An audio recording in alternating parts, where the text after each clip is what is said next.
I think that we reach our target audience of both boys and girls aged between 15 and 25 of the rock indie genre.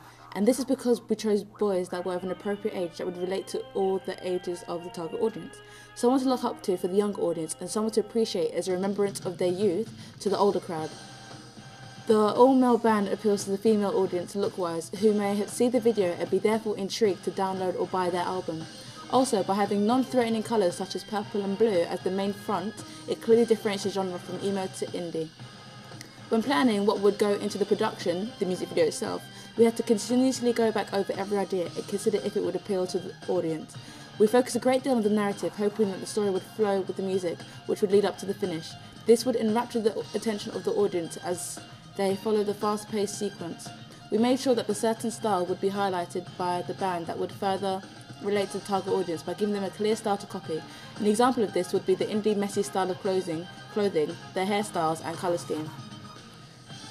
Using quotes from feedback, it was commented that the narrative was clear as well as the performance, which worked in sync with the music, showing that the audience didn't think it was all cheesy. The ages of the characters and the narrative were all within the target audience bracket, so they could perhaps relate to the ongoing theme and perhaps learn from it or remember past experiences without thinking it unrealistic.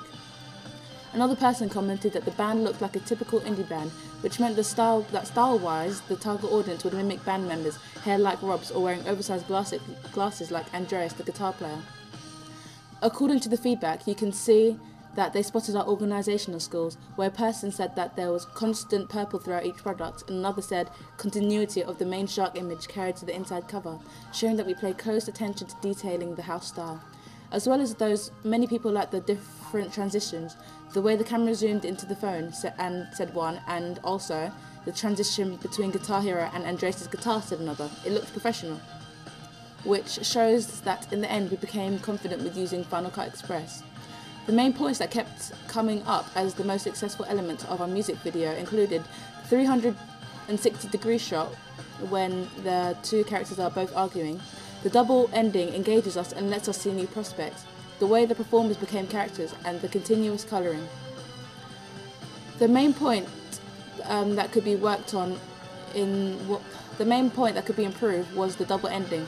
Some people found it unclear and suggested that we should have maybe added more shots to make it understandable, that time had been reversed and the slowed down car was an indication of what could have been. Also, it was suggested that the X at the back of the DVD cover was too big, and though it fit in with our iconography, it came at the expense of pictures that were too small. Lastly, that the band shots should be put on the disc. Though others said it looked fine because they were on the adjacent page. A compromise was made that we could have perhaps had two discs like another group had.